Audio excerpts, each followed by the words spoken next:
So just to start, the two loops model that we're going to explore today through this wonderful topic on the energy transition in South Africa was first suggested by Margaret Whitley and Deborah Friese.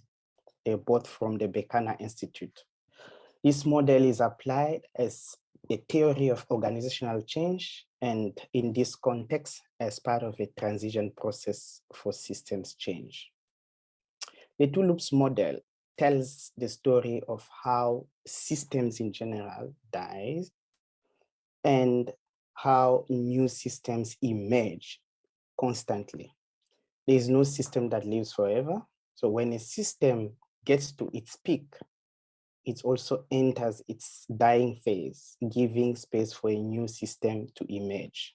So that's what we'll be exploring tonight, picking up the example of the fossil fuel economy.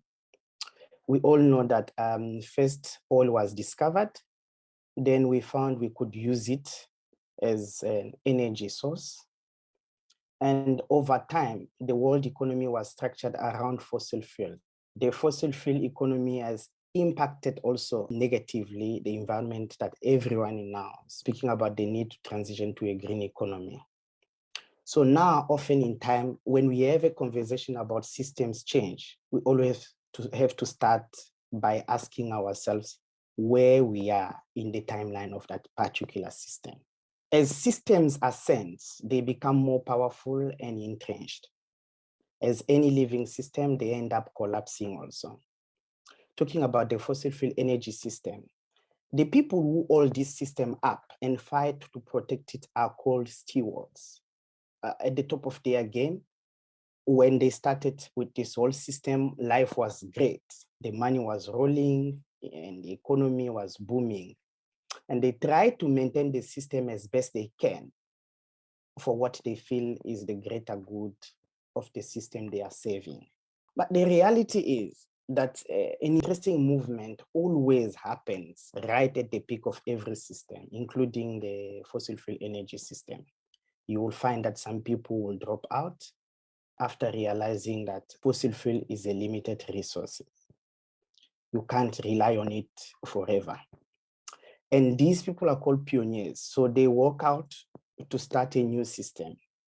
And this is a radical act that they take because they are leaving the comfort of an established system.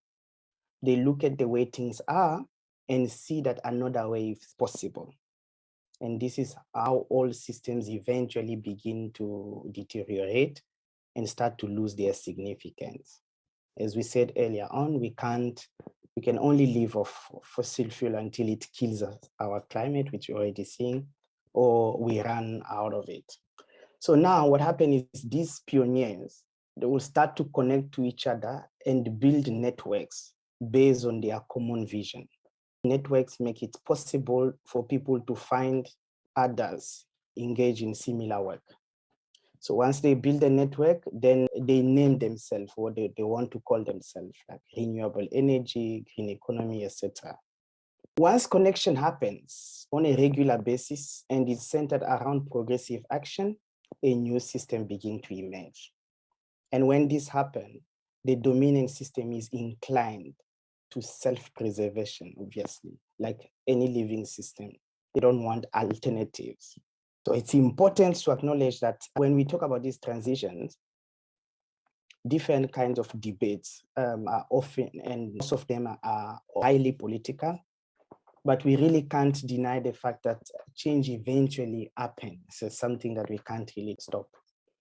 And when we have a falling energy system and you want to pioneer an emerging one, there is usually a big gap between the first and the second loop because you still have to stabilize the new one.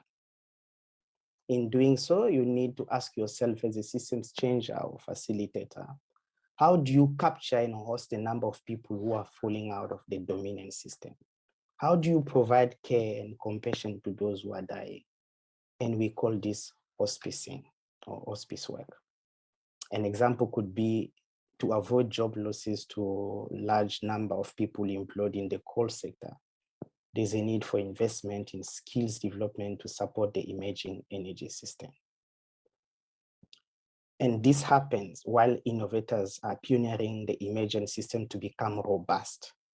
These pioneers, they create a community of practice through which they begin to experiment different alternatives to new emerging system.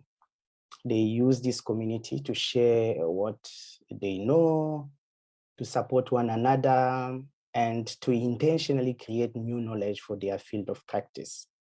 They experiment together as the new system continues to emerge and build.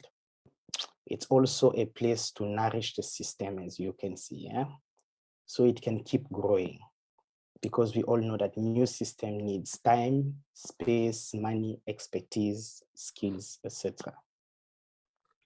Once the new system is on upward swing, it hits the illumination stage, which is about making visible for those who are still in the old system to see that they can abandon that system and join the new one as it's becoming robust. This is where we tell success stories to inspire people in the old system to come over and transition to a new way of living. And that's the role of stabilizer to facilitate that transition. This is, in summary, what the two loops model is about.